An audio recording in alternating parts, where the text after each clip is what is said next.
దొంగ ఊబి మోసకరమైన తత్వంని గుర్తుపట్టండి, మోసకరమైన బోధనని గుర్తుపట్టండి, మోసకరమైన మనుషుల్ని గుర్తుపట్టండి. గుర్తుపట్టడానికి నీ వల్ల కాదు. అందుకే ఎట్లా పట్టాలి మరి మేము? ప్రభువా గుర్తుపట్టే జ్ఞానం ఇవ్వండి, మా కన్నులు తెరవండి. నువ్వు చేస్తున్న క్రియలు ఆచారాలు నీకు బాగానే కనపడతాయి, కానీ తీసుకుపోయే మార్గం నరకానికి. యేసు ప్రభే కదండి, బైబులే కదండి, చర్చే కదండి అంటావు. లేదు, చర్చికి వెళ్ళటమే నరకం వెళ్తారని యేసు ప్రభు చెప్పి ప్రభు అని పిలిచే అనేక క్రైస్తవులు నా దగ్గరికి రారు. నా తండ్రి సిద్ధం ఏంటో తెలుసుకొని నెరవేర్చిన వాడు నా దగ్గరికి వస్తాడు. యేసు ప్రభు డైరెక్ట్ గా మాట్లాడిన మాట ఇది.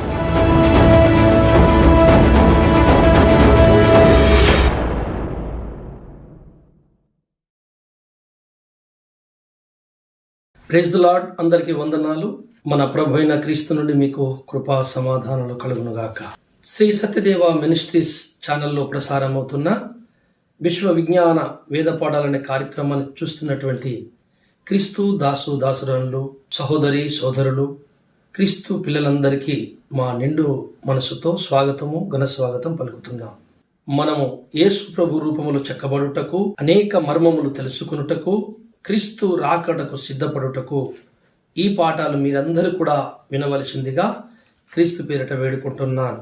ఎవరైనా సబ్స్క్రైబ్ చేసుకున్నట్లయితే సబ్స్క్రైబ్ చేసుకోండి, తప్పకుండా లైక్ కొట్టండి, మర్చిపోకండి. ఇతరులకు షేర్ చేయండి. ఈ పాఠాలను, ఈ బోధను మీరు ఇతరులకు పరిచయం చేయడం ద్వారా మన ప్రభు అయిన క్రీస్తు నుండి మీకు ఈ పరిచర్యలో మరి పాలు పంపులు కలుగుతాయని ప్రగాఢంగా విశ్వాసిస్తున్నాను. మన ఆలస్యం చేయక నేరుగా దేవుని లేఖన కాంతిలోనికి ప్రవేశించుదాం.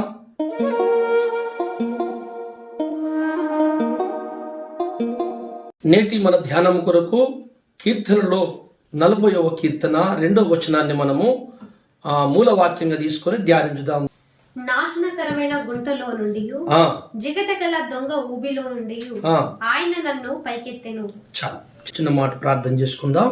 పరిశుద్ధుడవైన మా పరలోకపు తండ్రి, సకల ఆశీర్వాదముకు కారణాభూతుడా, సత్యస్వరూపుడా, నీకు స్తోత్రములు, కృతజ్ఞతలు. ఇదిగో అయ్యా, ఈ ఛానల్ ద్వారా మరొకసారి నీ బిడ్డలందరితో, మా సోదరిమణులతో అయ్యా మాట్లాడే భాగ్యము నాకు కల్పించినందుకు నీకు స్తోత్రములు. వింటున్న అవకాశం వారికి కల్పించినందుకు నీకు స్తోత్రములు. ఇక్కడ వింటున్న వారైనా, నేను చెప్పుతున్నా నేనైనా, మా మధ్యలో మాట్లాడేది నీవే, కార్యం చేసేవాడు నీవే తండ్రి. నువ్వు మాట్లాడాలి, నేను మాట్లాడితే ఏ పని జరగదు. మీరు మాట్లాడితే జీవం కలుగుతుంది. కనుక మీరు మాట్లాడండి, మీరు మహిమ పొందండి. అయ్యా, ఈ పాఠాలను వింటున్న బిడ్డలందరినీ ఆశీర్వదించి శారీరకంగా, మానసికంగా, ఆర్థికంగా, ఆత్మీయంగా అన్ని విషయాలలో ఆశీర్వాదము దయచేయండి. అందరినీ అభివృద్ధిపరచండి. క్రీస్తులో కృపచూపమని, నీవే ఇక్కడ నుండి మాట్లాడమని యేసయ్య పేరట అడిగి వేడుకుంటూ ప్రార్థిస్తున్నాను తండ్రి, ఆమీన్. బైబిలు గ్రంథము ఈ లోకములో ఆధ్యాత్మిక గ్రంథాలు, జ్ఞాన గ్రంథాలు ఎన్నో ఉన్నాయి. ఎంతో జ్ఞానం నేర్పే గ్రంథాలు ఉన్నప్పటికీ ఈ గ్రంథమును మించిన గ్రంథము లేదు. ఈ గ్రంథము తెలియపరిచే సమాచారము ఏ గ్రంథములోనూ దొరకదు. ఎంతో కొంత జ్ఞానము దొరుకుతుంది, ఎంతో కొంచెం మనిషికి కావలసిన మంచి దొరుకుతుంది చాలా గ్రంథాలల్లో. కానీ పూర్తి సత్యమే కానీ, మానవుని గురించిన రహస్యమే కానీ, విశ్వ సృష్టి రహస్యమే కానీ, దేవుని యొక్క దైవత్వం యొక్క తత్వమే కానీ ఏ గ్రంథం పూర్తిగా వివరించజాలదు. ఒకే ఒక జ్ఞానరత్నాల రాసి బైబిల్ గ్రంథం వివరించగలదు. ఈ గొప్ప గ్రంథాన్ని దేవుడు మనకి ఇచ్చినందుకు ఆయనకు మనం ఎంత కృతజ్ఞతలు చెల్లించినా తక్కువే. మానవుని పతనమును గురించి, మానవుని అంతర్గత నిర్మాణమును గురించి, వాని పతనమును గురించి, తిరిగి వాడు బాగుపడే విషయం గురించి స్పష్టంగా తెలియపరిచేది ఈ బైబిల్ గ్రంథం. అదొకటే కాదు, విశ్వ రహస్యము, సృష్టి రహస్యము, దేవుడు ఎలా చేశాడు ఈ సృష్టిని, దీని అంతం ఏమై ఉన్నది, భవిష్యత్ ఏమై ఉన్నది అని తెలియపరిచేది ఒకే ఒక గ్రంథము, బైబిల్ గ్రంథం. కనుక మానవుని సంక్లిష్టమైన అంతర్గత నిర్మాణాన్ని బోధించే ఈ గ్రంథము, మానవుని లోపల ఉన్నటువంటి ప్రతిదీ చెప్పగలిగే ఈ గ్రంథము, నువ్వేమనుకుంటున్నావో నేనేమనుకుంటున్నానో చెప్పలేడా? సమస్తము చెప్పగలడు. ఇట్టి గ్రంథము తప్పు కాదు. ఈరోజు మానవ పతనానికి, మానవ నాశనానికి దేవుడు సృష్టికర్త కాదు, ఈ గ్రంథము కాదు, దేవుని వాక్యము కాదు. మానవుని పతనానికి మానవుడే కర్త. అందుకని మనము ఈ గ్రంథములో ఒక మాట చూసినట్లయితే, ఈ గ్రంథము మానవునికి జాగ్రత్త నేర్పుతుంది నాశనం కాకుండా. కానీ ఆ జాగ్రత్త మానవుడు పాటించకపోవడం ద్వారా అతడు పతనమైపోయి అధోగతి పాలై నరకానికి వెళ్ళిపోతున్నాడు. మళ్ళీ ఆ మనిషిని ఆ అధోగతి పాల నుండి, ఆ నాశనపు గుంట నుండి పైకెత్తి వాడిని బాగు చేయాలని ఆ పరమాత్ముడు, సర్వేశ్వరుడు, ఈ సృష్టికర్త మన కోసం ఎంతో ప్రతి దినము శ్రమ పడుతున్నాడు. ఆయన సందేశం అందిస్తున్నాడు, ఆయన సేవకులను ప్రేరేపిస్తున్నాడు, ఆయన భక్తుల ద్వారా మాట్లాడుతున్నాడు. అయినను కొంతమంది వింటున్నారు, చాలామందికి అది గోచరించటం లేదు. నిండరా ఈ విషయములో మనం అనేక సంగతులు ఈ బైబిల్ నుంచి తెలుసుకోగలం. బైబిల్ చెప్తుంది ఆయన ఎక్కడి నుండి మనుషులు లేపుతున్నాడు తెలుసా?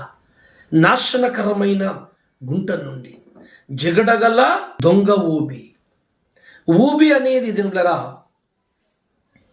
చాలా చోట్ల నీళ్లు, నదులు ఉన్న ప్రాంతములో, అడవిలో, లోతట్టు ప్రాంతము, లోయలలో, నీళ్ళు ఎక్కువ నిలిచేటువంటి స్థలాల్లో కొన్ని భూమి అంతా మట్టి అంతా ఒక రకంగా ఉండదు అన్ని చోట్లు. కొన్ని జాగల సౌడు భూమి, మెత్తటి మట్టి భూమి ఉంటుంది.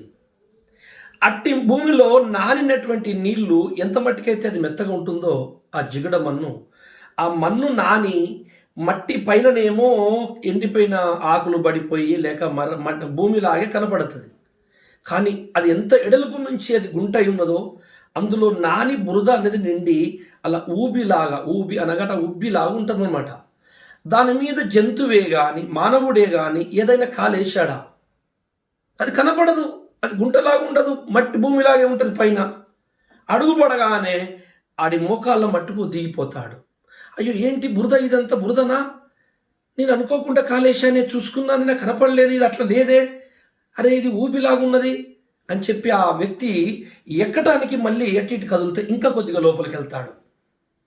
అయ్యో నేను కిందికి వెళ్తున్నా అని చెప్పి ఇంకా కదలగానే ఇంకా కొద్దిగా లోపలికి వెళ్తాడు, జారుతూ ఉంటాడు కిందకి.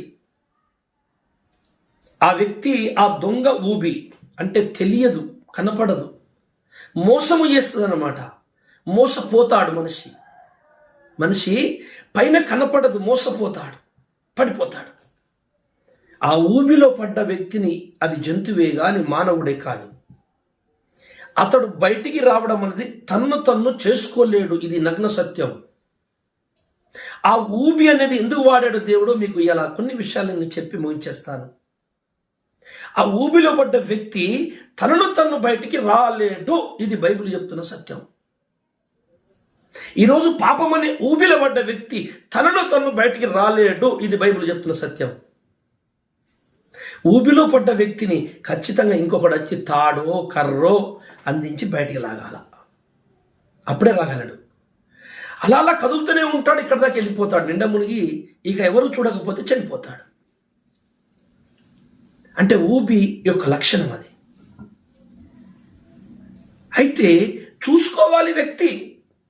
అందుకే అడవుల్లో జీవించేటువంటి మనుషులు చాలామందికి ఆ జ్ఞానం ఉంటుంది. ఆ అడవి ప్రాంతం యొక్క లక్షణాలు వారికి తెలుసు కనుక అక్కడ సంచరించేటువంటి మనుషులు, అడవుల్లో సంచరించే మనుషులు, వాళ్ళు ఎక్కడికి వెళ్ళినా ఊబిని చూస్తారు. ఎక్కడైనా ఊబి డౌట్స్, దాని ఛాయలు ఎలా ఉంటాయి, ప్రాంతం ఎట్లుంటుందని జాగ్రత్తగా వెళ్తూ ఉంటారు. కొంతమంది కర్ర పట్టుకొని వెళ్తారు, ముందుకు పోటేస్తూ ఉంటారు. కర్రని, చేతిలో కర్ర ఉంటుంది, ముందుకు అంత దూరం అడుగులో ఒక్కొక్కసారి డౌట్ వచ్చిన కాడ కోటేస్తారన్నమాట. కర్ర ఏమన్నా దిగిందా వాడు అడిగేయడు, జాగ్రత్త పడతాడు. ఇదిగో ఇలాంటి ఆ ఊబి లాంటి పాప లోకము మనిషిని మాయ చేసేస్తుంది. సత్యం అనుకుంటున్నారు, సత్యబోధ అనుకుంటున్నారు, దేవుడే అనుకుంటున్నారు, ఇది దైవత్వమే అనుకుంటున్నారు. కానీ దైవత్వము కాదు, అది సత్యబోధ కాదు. ఆ ఊబిలో పడి అనేకులు నశించిపోతారని యేసుప్రభుల వారు చెప్పారు. అయ్యో నా మార్గం ఇరుకు మార్గము, అది చాలామంది ఇష్టపడరు. అయితే నరకానికి, నాశనానికి వెళ్ళే మార్గము విశాలంగా ఉంటుంది, అన్ని కోరికలు తీరుతాయి, వాళ్ళకు బాగా కనపడుతుంది, ఎంజాయ్ అనిపిస్తాయి, వాళ్ళు వెళ్తారు, అది మాయ చేస్తుంది, అందులో అడుగుబట్టాక వాళ్ళు పతనమైపోతారు, నాశనమైపోతారు. అయ్యో అది దొంగ ఊబి. నా పిల్లలారా, నా తట్టు రండి. ఇరుకు మార్గమైన కానీ కొంత దూరం శ్రమ అనిపిస్తుందేమో కానీ ఆ తర్వాత శాశ్వతమైన సంతోషంలోనికి, శాశ్వతమైన సుఖములోనికి, శాశ్వతమైన ప్రేమలోనికి, దేవుని కౌగిట్లోనికి వెళ్ళిపోతాం అని యేసయ్య పిలుస్తున్నాడు. దేవుడు తప్పు చేయలేదు, బైబిలు తప్పు చేయలేదు. దేవుడారా చక్కగానే బోధిస్తున్నాడు. కానీ మనుషులకు అర్థమైతే తప్పెవరిది, దేవుందా అంటే కాదు, బైబిల్ది కాదు, దేవుంది కాదు. స్నేహితులారా, కనపడుతున్నప్పుడు నువ్వు దాన్ని వెంబడించలేకపోతున్నావంటే నీ మనోనేత్రాలు మూయబడ్డాయి. ఒక వ్యక్తి చీకట్లో దీపం పట్టుకున్నాడు, దీపం పట్టుకొని పోతున్నాడు, లైట్ పట్టుకొని పోతున్నాడు అనుకున్నా. అయితే ఆ లైట్ పట్టుకొని దీపం పట్టుకున్న వాడికి కళ్ళు లేవు, గుడ్డోడు. గుడ్డోనికి దీపం పట్టుకుంటేంది, దీపం లేకపోతే ఏంది, వాడి కళ్ళు లేవా అంటే గుడ్డోనికి దీపం ఏం ఉపయోగం లేదండి. ఇక్కడ ఒక వస్తువు ఉంది, ఒక వస్తువు ఉంది ఇక్కడ. గుడ్డివాడు దాన్ని చూడలేకపోతున్నాడు, చూసేవానికి కళ్ళు లేవు.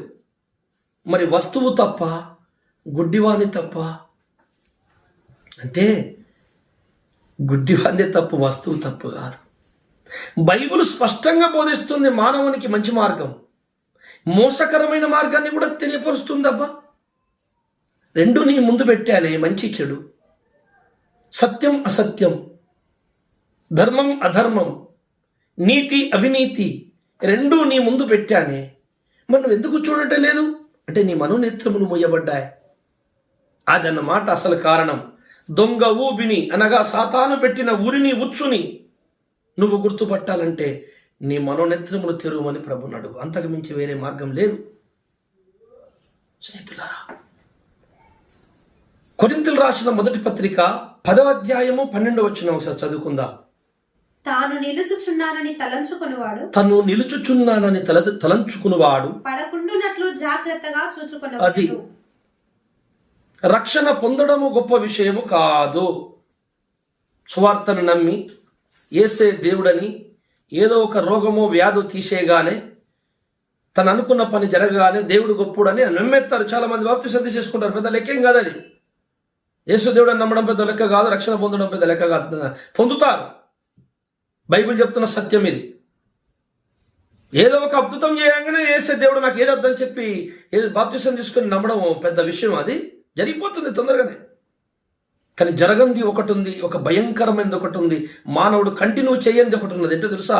ఆ పొందిన రక్షణను కాపాడుకోవడమే గొప్ప. రక్షణ ఒక క్షణంలో, ఒక రోజులో పొందేస్తావు, కానీ దాన్ని కాపాడుకునేది కొన్ని ఏళ్ళు. నీ జీవితంలో ఎన్నో ఒడిదొడుపులు, ఎత్తులు, తుఫాన్లు, అగ్ని బాణములు సాతానివి ఇసురుతూ ఉంటాడు. ఎన్ని డౌట్స్, ఎన్ని సందేహాలు, ఎన్ని బాధలు, కష్టాలు ఎదురైనా ఆయన నిజ సృష్టికర్త అని నువ్వు విశ్వాసం కలిగి తుది శ్వాస వరకు దాన్ని నువ్వు కాపాడుకోగలిగితే నువ్వు రక్షణ పొందుతావు. చూశారా? ఎవడైనా నిలబడుతున్నాను అనుకునేవాడట పడిపోకుండా చూసుకోవాలట. ఇప్పుడు నిలబడడం ముఖ్యమా, పడిపోకుండా చూసుకోవడం ముఖ్యమా అంటే నిలబడడం కాదండి. నిలబడేటో కింద మీద పడి నిలబడేశాడు, మళ్ళీ పడిపోకుండా తనను నిలబడే ఉండున్నట్లు పడిపోకుండా చూసుకుండము ఒక గొప్ప ప్రణాళిక. దాని గురించిన వార్త బైబిల్ చెప్తుంది. అందుకే ప్రతి దినము బైబిల్ ధ్యానం అవసరం, ప్రతి దినము దేవునికి ప్రార్థించడం అవసరం, ప్రతి దినము నీతి కలిగి ఉండడం అవసరం, ప్రతి విషయములో నిన్ను పరీక్షించుకోవడం అవసరము. ఎందుకంటే పడిపోతావేమో, దొంగ ఊబి ఉంది, నిన్ను మోసం చేస్తారు, సులువుగా చిక్కుల పెట్టు. పాపం అనిపించదు, మంచిగానే కనబడతాయి, కానీ అది దేవునికి ఇష్టమైనది కాదు. నువ్వు చేస్తున్న క్రియలు, ఆచారాలు నీకు బాగానే కనబడతాయి, కానీ అది తీసుకుపోయే మార్గం నరకానికి. యేసుప్రభే కదండి, బైబిలే కదండి, చర్చే కదండి అంటావు. లేదు, చర్చికి వెళ్ళటంలో నరకం వెళ్తారని యేసుప్రభే చెప్పాడు. ప్రభా ప్రభు అని పిలిచే అనేక క్రైస్తవులు నా దగ్గరికి రారు. నా తండ్రి చిత్తం ఏంటో తెలుసుకొని నెరవేర్చిన వాడు నా దగ్గరికి వస్తాడు. యేసుప్రభు డైరెక్ట్గా మాట్లాడిన మాట ఇది. ఈ రక్షణ కాపాడుకున్న విషయంలో బైబిల్ మనకేం చెప్తుంది? హెబ్రీ రాసిన పత్రిక 12:15 వచనం చదువుదాం. మీలో ఎవడైనను దేవుని కృపను పొందకుండా తప్పిపోవునేమో అనియు చేదైన వేరు ఏదైనను మొలిచి కలవరపరచుట వలన అనేకులు అపవిత్రులై పోదురేమో అనియు ఒక పూట కూటి కొరకు తన జ్యేష్ఠత్వపు హక్కులు అమ్మివేసిన ఏశావు వంటి భ్రష్టుడైనను వ్యభిచారి అయినను ఉండునేమో అనియు జాగ్రత్తగా చూచుకొనుడి. జాగ్రత్త దేనికండి? మీ ఇంటి ముందు ముసురు పట్టింది, వర్షం కొడుతుంది అనుకోండి, ఎవరో పాత చుట్టం వచ్చిండు, అక్క బాగున్నావా అని ముసురు పడుతుంది, మీ ఇంట్లోకి వెళ్ళి సూరు నుంచి నీళ్లు గారుతున్నాయి. ఇప్పుడు సూర్లు లేవండి, బిల్డింగ్లే కదా. సరే బిల్డింగ్ అయితే బిల్డింగే, కానీ పైనుంచి నీళ్లు గారుతున్నాయి. ఆ ఆకిట్లో ఒక బండ నీళ్లు పడి 3-4 రోజులైంది ముసురు బట్టి, పాగురు బట్టి ఉంది. మీరు ఇంట్లో ఉన్నారు, మీ బంధువు ఒకరు ఆయన పాత చుట్టం వచ్చాడు, బాగున్నారా అక్క అని వచ్చిండ్రు. అయ్యయ్యో మామయ్య జాగ్రత్త, అక్కడ బండ పాకురు పట్టింది, కొంచెం జాగ్రత్తగా నడువు అంటాం. ఎందుకు జాగ్రత్త అంటే బండ పాకురు ఉంది, జారే అవకాశం ఉంది. అక్కడ జారే అవకాశమే లేకపోతే జాగ్రత్త అనే మాట అవసరమే లేదు. చాలా జాగ్రత్తగా ఉంచాలి. బైబిల్లో ఎక్కడైనా నొక్కి ఒక మాట చెప్పిండు దేవుడు అంటే అక్కడ మనం ఆగాలి, ఆగి ధ్యానించాలి. జాగ్రత్త అంటున్నాడు అంటే అక్కడ ఏదో ప్రమాదం పొంచి ఉంది. నీకే, నడుస్తున్న నీకు, నిలబడ్డ నీకు, భక్తి చేస్తున్న నీకేదో ప్రమాదం పొంచుంది. ఏంటంటే మీరు చూచుకొనుడి, జాగ్రత్తగా చూచుకొనుడి. చేదైన వేరు ఏదైనా మీలో, చేదైన వేరు ఏదైనా మీలో మొలుచునేమో చెప్పలేం. నీకు తెలియకుండా సులువుగా నీ లోపల ఒక మొలక రావచ్చు, ఓ అబద్ధపు విత్తనం పడిపోవచ్చు. నాకు అనుకూలంగా ఉందిలే, ఇంట్లో ఏమవుతుంది ఇలా చేసినా కానీ, నన్ను దేవుడు ఏం చేయలేదు కదా, బాగానే ఉన్నాను, నాకేం కాదులే, దేవుడికి కూడా ఇష్టమేలే అని మెల్లిగా ఆ మొలక మొలిసిన తర్వాత నేను నాశనానికి నడిపించుద్దేమో. అది దొంగ ఊబి, అది మోసకరమైన ఊబి. జాగ్రత్త, చూచుకో, చూసి నడువు సోదరా అంటుంది బైబిల్.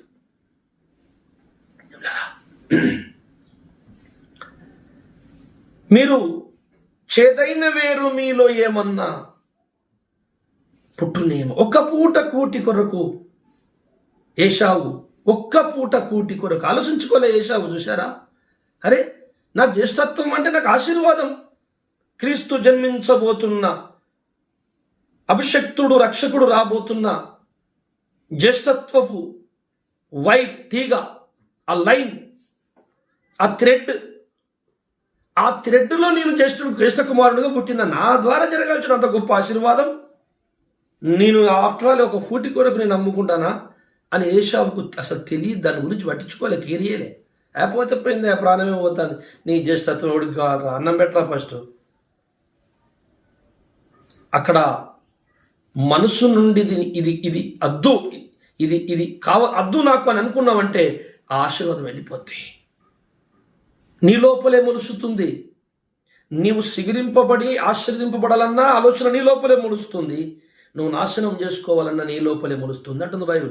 అది చేదైన వేరు. ఏశావులో ఒక చేదైన వేరు మొలిసింది.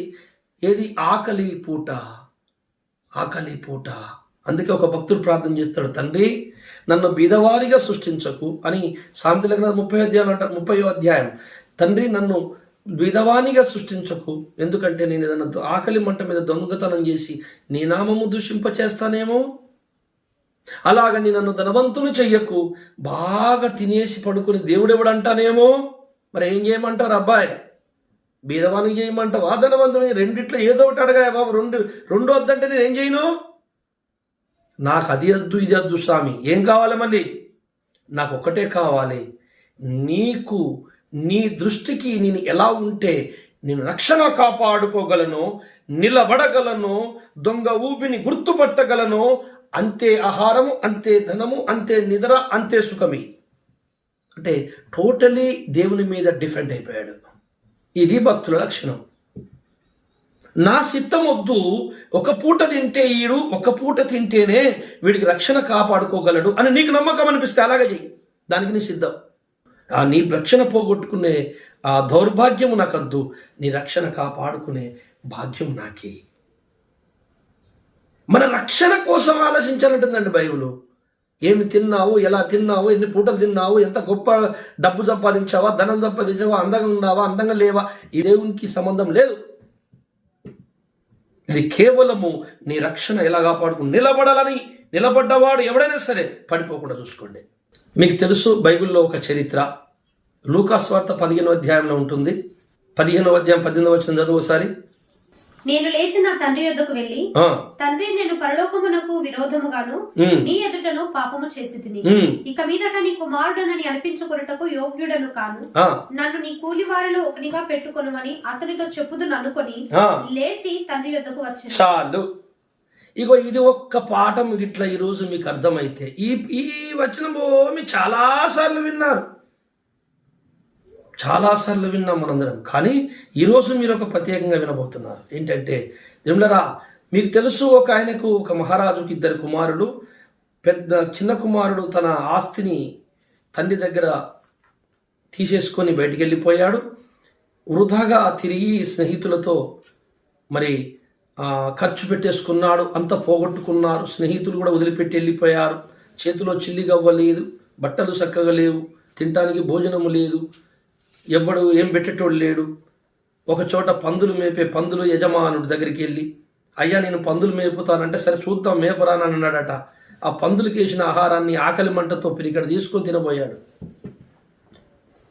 ఆ పందులోడు బెదిరించాడు, కొట్టాడు.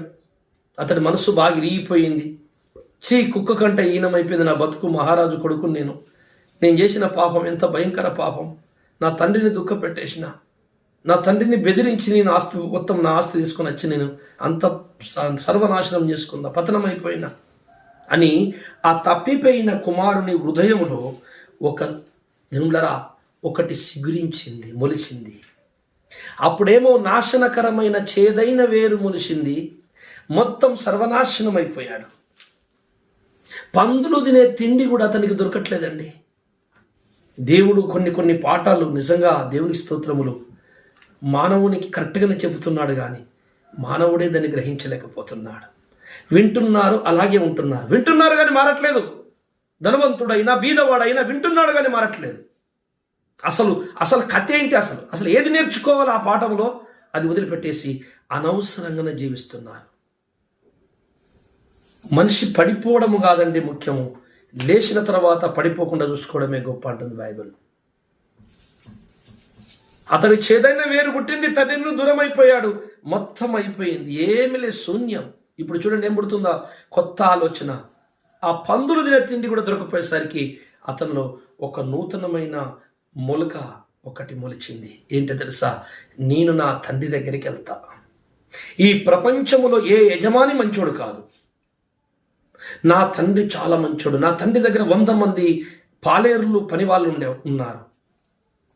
వాళ్ళకే ఎద్దులు మాంసము కోసి పెడతాడు వారం. సొంత కొడుకుల్లాగా పనులను చూసుకుంటాడు మా నాన్న. నా కళ్ళతో చూశాను. అట్లీస్ట్ ఒక పిరికడ అన్నం కూడా దొరకట్లేదే నాకు బయట. ఈ ప్రపంచంలో ఎక్కడా మంచిగా లేదు, నా తండ్రి దగ్గరనే మంచిగా ఉన్నది. నా తండ్రి దగ్గర కొడుకుగా జీవించే అవకాశం అయితే నాకు లేదు. ఈ తీర్మానం రావాలి, పశ్చాత్తాపము, తన తప్పుకునే తీర్మానం. పరిసయ్యుడు సుంకరి మందిరానికి వెళ్ళారు. ఆయన లోపలికి వెళ్ళి ప్రార్థన చేస్తున్నాడు, నేను నీతిమంతుడైనందుకు నీకు స్తోత్రములని. నేను పాపిని, అయ్యో ఈ మందిరం లోపలికి వెళ్ళడానికి కూడా నాకు గతి లేదు, నాకు అయ్యో ఈ అవకాశం కూడా లేదు, నేను ఎంత దరిద్రుడనని ఆడు మట్టిలో కూర్చొని ఏడుస్తున్నాడు. దేవుడు ఇద్దరిని చూస్తున్నాడు. ఈ మట్టిలో కూకున్న వాడిని అతని కంటే ఎక్కువ నీతిగా ఎంచాడన్నది బైబిల్లో.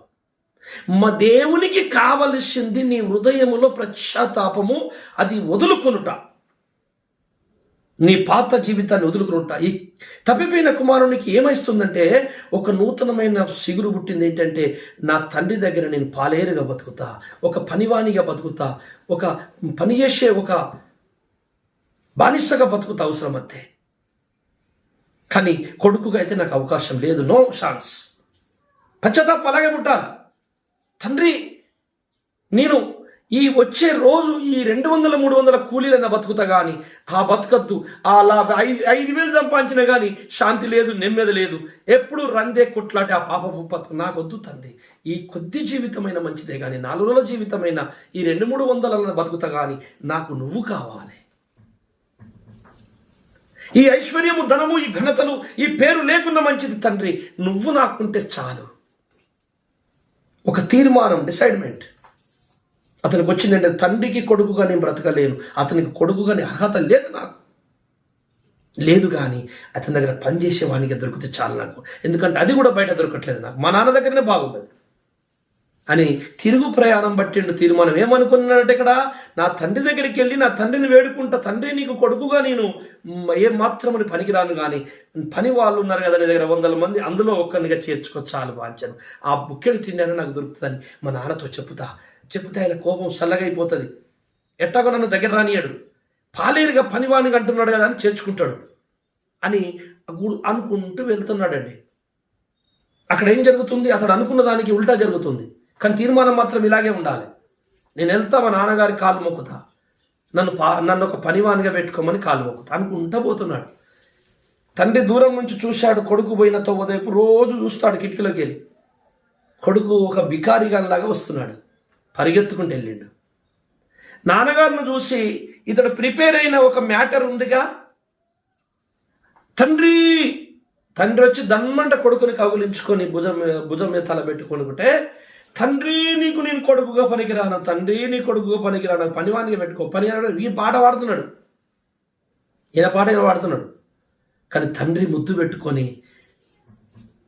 తప్పిపోయిన నా కుమారుడు మళ్ళీ నాకు దొరికెను, ఆనందంతో తీసుకెళ్లి పట్టు వస్త్రాలు కట్టించి ఉంగరం పెట్టి ఆ లేత దూడలు గోయించి విందు చేసి కొడుకుని మహారాజు వనపరుస్తున్నాడు. ఆడ ఖర్చు పెట్టిన డబ్బులు ఏం చేశావురా, అన్ని లక్షలు తీసుకెళ్ళి ఏం చేశావురా, నన్ను కాదని పోయి ఏం సాధించావురా అని ఏది మాట్లాడలేదు. ఒక్కటే గుర్తుంది, నా కొడుకు నాకు దొరికిండు.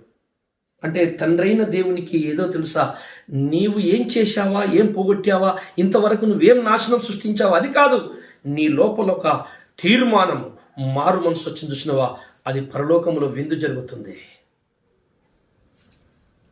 దేవుడారా, కొన్నిసార్లు మనకు తెలియకుండా పడిపోతాం, దాని తర్వాత మహాభాగ్యము మనకు ఎదురవుతుంది. న్యాయాధిపతి కాలంలో బెత్లెహెం అనే గ్రామములో, దావీదుపురములో ఒక జంట ఉండేది, ఎలిమెలేకు నయోమి అనే 2 వ్యక్తులు. దేవుడారా, ఆ దేశంలో కొంచెం కరువు వచ్చింది, రొట్టెలు దొరకట్లేదు, ఆహారము లేదు, వర్షాలు లేక. వాళ్ళు జీవనము సాగించడానికి వాళ్ళు మోయాబు దేశానికి వెళ్ళారట. వెళ్ళినోళ్ళు అక్కడే స్థిరపడిపోయారు. ఆయనకు 2 కొడుకులు ఉన్నారు, వాళ్ళకి అక్కడ మోయాబు పిల్లల్ని పెళ్లి చేశారు. ఆ 2 కోడళ్ళ పేరు రూతు, ఓర్పా. వీళ్ళిద్దరిని పెళ్లి చేసిన తర్వాత నయోమి భర్త చనిపోయాడు. ఆ దుఃఖ సముద్రంలో ఆమె ఏడుస్తుండగానే ఒక కొడుకు పోయాడు, ఇంకో కొడుకు కూడా పోయాడు. మొత్తం 3 పురుషులు అవుట్. నయోమి జీవితము ఎటు కాకుండా అయిపోయింది. 2 కోడళ్ళు కూడా విధవరాళ్ళు అయిపోయారు. అయ్యో, నేను ఆకలైనా, బాధ అయినా, కరువు వచ్చినా, ఏదైనా దేవుడున్న చోట నేను బతికినా అయిపోయేది. నేను ఎంత తప్పు చేశాను అని కుమిలి ఏడిచింది కావచ్చు నయోమి. దావీదుపురములోనే ఉండిపోతే అయిపోయేది. ఇప్పుడు ఆ దావీదుపురములో మంచి పంటలు పండుతున్నాయి, హాయిగా బతుకుతున్నట్టు అందరు. నేను ఇక్కడికి వచ్చి అన్యజాతి దేశానికి వచ్చి నేను ఎంత తప్పు చేసినా, నా పిల్లలను, భర్తను పోగొట్టుకొని నేను ఇట్లయిపోయినానని చాలా ఏడిచి నయోమి యొక్క తీర్మానానికి వచ్చింది, నేను నా ఊరికి వెళ్ళిపోయి అక్కడ నేను కైకో గంబలు చేసుకుని బతుకుతా అనే ఒక కొత్త సిగురు ఉత్పన్నమైనది నయోమి హృదయంలో. అంతకు ముందేమో పక్క దేశంలో బాగుందట భోజనం అని లోతులాగా దూరంకెళ్ళి చూసి వెళ్ళిపోయింది. అక్కడ పతనం అయిపోయేసరికి మళ్ళీ దైవరాజ్యమే గుర్తొస్తుంది, దైవ సన్నిధే గుర్తొస్తుంది. సో ఒక కొత్త మార్పు వచ్చేసింది నయములో. నేను చచ్చినా బతికినా అక్కడికి వెళ్తా, ఈడ నాకు వద్దు, నాకు ఎవరున్నారు అని ఆమె ముళ్ళ మూట దదురుకుని బయలుదేరుతుంది. అయితే 2 కోడళ్ళు ఆమె వెనకాల వస్తే, వద్దమ్మా మీరు యవనస్తులు, మీ తల్లిదండ్రులకి వెళ్ళి ఏదైనా పెళ్లి చేసుకుని బతుకోండి, నేను ముసల్దాన్ని, నేను పిల్లల్ని కానీ మళ్ళీ కొడుకులు చేసి నీకు ఇస్తానా ఏంటి, అమ్మ నాతో వస్తే ఏం లాభం, నన్ను వదిలేయండి అని చెప్పి బతిలాడితే అందులో ఒక కోడలు ఓర్పా వెళ్ళిపోయింది ముద్దు పెట్టుకొని. కానీ రూతు పోవట్లా. రూతు ఎందుకు పోవట్లా? దేవుళ్ళరా, రూతుకి కావలసింది పరమాత్ముడైన దేవుడు, సృష్టికర్త అయిన యెహోవా. ఆ సృష్టికర్త అయిన యెహోవా జనులలో, ఆ యొక్క పరివారములో, ఆ కుటుంబములో నేను ప్రవేశించాలంటే నాకు ఒకే ఒక దిక్కు నయోమి. నయోమిని నేను పట్టుకోగలిగితే మా అత్తని, నేను సృష్టికర్త అయిన జనుల లోపలికి వెళ్ళిపోతా, నేను రక్షణ పొందుతా అని నయోమి తన భర్త ఉన్నప్పుడు, మామ ఉన్నప్పుడు చెప్పే ఉంటారు వాళ్ళ స్టోరీలు. యెహోవా దేవుడు, ఎర్ర సముద్రము, ఇశ్రాయేల్ 40 సంవత్సరాల యాత్ర, ఆ కానాను దేశంలో స్థిరత్వము అన్నీ చెప్పే ఉంటారు. వాళ్ళు చెప్పకుండా ఉంటారా? ఇనే ఉంటుంది స్వార్థ. అయితే అదే మనసులో ఉన్నట్టుంది ఆమెకి, వదలటం లేదు. వద్దు బిడ్డ ఇంటికి పోమంటే వదలటం లేదు. నీ దేవుడే నా దేవుడు, నీ బంధువులే నా బంధువులు, నీ జనులే నా జనులు, నువ్వెక్కడ దత్తా అక్కడ దత్తా, అంతే, నీతోనే ఉంటా అత్తా, నేను వెళ్ళను. నీ దేవుడు నా దేవుడు కావాలి. దేవుని మీద ఆశ పెంచుకున్నవాడు దేన్నైనా వదిలేయగలడు. దేవుణ్ణి ప్రేమించిన వాడు ఎంతకన్నా దేనికైనా తెగించగలడు, ఎంతైనా తగ్గించుకోగలడు, దేన్నైనా వదులుకోగలడు. నువ్వు దేన్నైనా వదులుకోలేకపోతున్నావు, దేన్నైనా సమర్పించలేకపోతున్నావు, దేని మీద ప్రేమని వదులుకోలేకపోతున్నావు అంటే ఖచ్చితంగా దేవుని మీద ప్రేమ తగ్గింది నీకు. సో నయోముతో పాటు బయలుదేరింది కదా, నయోముతో బయలుదేరింది. అక్కడ పోయేసరికి బోయాజు అనే బంధువుడు దొరికాడు. అదృష్టవశాత్తు ఈమె అనుకున్నట్టు జరిగిపోయింది. దేవుని కుటుంబంలో లైన్లోకి వెళ్ళిపోయింది. అతడు ఈమెని వివాహం చేసుకున్నాడు, పెళ్లి చేసుకున్నాడు. ఈ రూతు ఏ లైన్లోకి వెళ్ళిందో తెలుసా? యేసు ప్రభు పుట్టబోతున్న లైన్లోకి వెళ్ళిపోయింది. ఇరికో పట్టణముల మీద యోషు వస్తున్నప్పుడు వేశ్య రహాబు ఇద్దరు వేగుల వారిని ఇశ్రాయేల్లో పోయినప్పుడు కాపాడి గోడ మీదకి వెళ్ళి దించినందుకు, అయ్యా మీ సృష్టికర్త గొప్పోడట, ఎర్ర సముద్రం దాటించారు, ఆ దేవుడు మిమ్మల్ని గెలిపిస్తాడు మాకు తెలుసు, నన్ను నా కుటుంబాన్ని కాపాడతారా అని అడిగిందట. మమ్మల్ని సహాయం చేసినందుకు తప్పక నిన్ను కాపాడుతాం, ఇక్కడ ఎర్రదారం కట్టుకుని వెళ్ళిపోయారు. ఆ వేశ్య కూడా, ఆ రహాబు కూడా యేసు ప్రభుని కనే లైన్లోకి వచ్చింది. ఒక అన్యజనులు ఇటు ఇశ్రాయేలు, బోయాజు ఇశ్రాయేలుడు, రూతు అన్యజనురాలు మొయాబురాలు, ఇద్దరి కలిస్తే ఆ ఇద్దరి కలయికలో, ఆ ఇద్దరి లైన్లో యేసుప్రభు వచ్చాడు. అంటే యేసుప్రభు పుట్టుక ఇటు అన్యజనుల కోసము, ఇటు యూదుల కొరకు రెండు కలుపుకుంటూ వస్తున్నాడు యేసయ్య. మత్తయి సువార్త 1వ అధ్యాయము 4వ వచనం చదవండి. ఎస్రోము ఆరామును కనెను, అరాము అమినాదాబును కనెను, అమినాదాబు నయస్సోనును కనెను, నయస్సోను షల్మానును కనెను, షల్మాను రహాబునందు ఇరుకో పట్టణం గోడల మీద ఉన్న వ్యభిచారైన రహాబునందు బోయాజును కనెను. బోయాజు రూతును పెళ్లి చేసుకున్న బోయాజుని కనెను. బోయాజు రూతునందు ఓబేదును కనెను. చాలు. ఏం చిత్రం అండి! ఒక అన్యజనురాలు స్త్రీ, యూదుడైన పురుషుడు, వీళ్ళు ఇలా చెప్పుకుంటూ లాస్ట్ కిందికి వచ్చే ఉంది బిడ్డ. ఓబేదు యెషయిని కనెను, యెషయి రాజైన దావీదును కనెను. దావీదు వంశములో క్రీస్తు వచ్చిన దావీదు కుమారుడా, యూదా గోత్రము. ఎంత గొప్ప అదృష్టం అండి రూతుది, ఎంత గొప్ప అదృష్టం అండి రహాబుది. ఈరోజు అన్యజనులు ఎంత అదృష్టవంతులండి యేసయ్యను తెలుసుకుంటున్నారు. అన్యజనులు యూదులు ఏకమైతేనే పరలోక పట్టణం. 12 గుమ్మముల మీద, 12 పునాదుల మీద, ఇటు అపోస్తుల కొత్త నిబంధన వారి పేరు, అటు పాత నిబంధన వారి పేరు, రెండు కలుస్తేనే పరలోకం.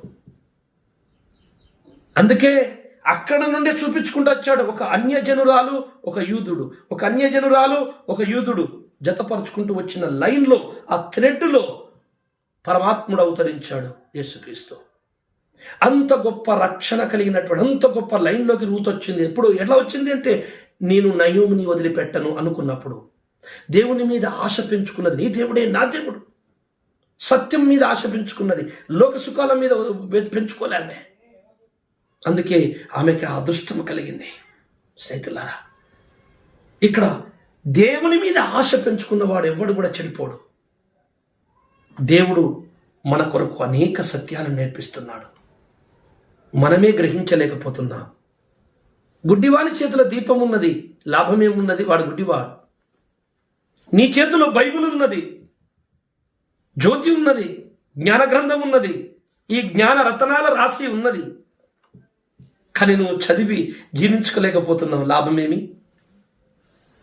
నీకు మంచి బోధకుడు ఉన్నాడు, చర్చి ఉన్నది, కానీ నువ్వు మారు మనసు పొందడం లేదు, లాభమేమి?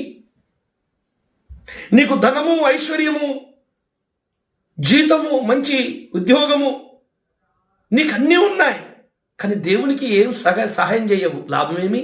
ఆశ లేదు, సమర్పణ గుణం లేదు, లాభమేమి? నువ్వు ఏమై ఉంటే మాకేం లాభం అండి? నీకేం లాభం? దేవుని పనికి లాభము రావాలన్నా, నీకు లాభము రావాలన్నా నీ గుణము మారాలి. తప్పిపోయిన కుమారుని గుణం మారినట్టు, రూతుకు వచ్చిన స్థిరత్వం కలిగినట్టు నువ్వు బలమైన తీర్మానం చేసుకో. చేదైన వేరు నీలో ఏదన్నా పుడుతుందేమో ఎప్పుడెప్పుడు పరీక్షించుకో. ఈ ప్రపంచం ఒక మాయ, దొంగ ఊబి, అంత బాగానే కనపడతాయి, పైన ఏర్పడదు, సులువుగా సిక్కులో పెట్టే పాపము, పైకి చూస్తేనే పాపం లాగా ఉండదు, మంచిదే, దేవుడికి ఇష్టం అనిపిస్తుంది, అన్ని బోధలు కరెక్టే అనిపిస్తాయి, అన్ని బైబిల్లోకే లే. సాతాను కూడా బైబిలే బోధిస్తాడు. యేసుప్రభు దగ్గరికి వచ్చి బైబిలే బోధించిండు, అలా రాయబడి ఉంది కదా, దూకు. ప్రభు వైపు చూద్దాం. రూతుకున్నటువంటి నిరీక్షణ మన లోపల ఉండాలి. అన్యజనులు, యూదులు ఏకమయ్యే కాలం రాబోతుంది భవిష్యత్తులని దేవుడు మొదటి నుండే ఈ కార్యం చేసుకుంటూ వస్తున్నాడు. దేవుడు పక్షపాతి కాదు. దేవుడు పక్షపాతి కాదని నేను నిజముగా గ్రహించి తిని. స్నేహితులారా, మీరు ఆలోచించండి ఒకసారి. మనం ఈ ప్రపంచంలో దొంగ ఊబి ఏంటి, మోసకరమైన బోధలేంటి, బైబిల్ ప్రకారమైన బోధ ఏది గుర్తుపట్టాలే. అలా గుర్తుపట్టివాడే ధన్యుడు. రూతు గుర్తుపట్టింది, ఇదంతా ఒక మోసం, నయోమి దేవుడే సత్యదేవుడు, నాకు ఆ దేవుడు కావాలనుకుందామే. ఆ ఆశ కొద్దిగా ఉంది, ఏమీ లేదు, అలా పోతా, యూదులలో కలిసి బతుకుతాడు, చచ్చిపోతా, ఆ యెహోవా దేవుని స్థలంలో అలా కౌగిట్లో చచ్చిపోయినందుకు నాకు పరలోకం దొరుకుతుంది అనుకుంది, అంతే. ఆమె నీ పరలోకం ఎక్కడదమ్మా? నీ పరలోకం కాదు, పరలోకము నుండి దిగొస్తున్న రక్షకుడే నీ యొక్క లైన్లో పుట్టబోతున్నాడు. ఎంత అదృష్టవంతురాలు. సల్మాన్ రహాబునందు బోయాజును కనెను, బోయాజు రూతునందు ఓబేదును కనెను. ఆహా, ఎంత గొప్ప కార్యాలండి.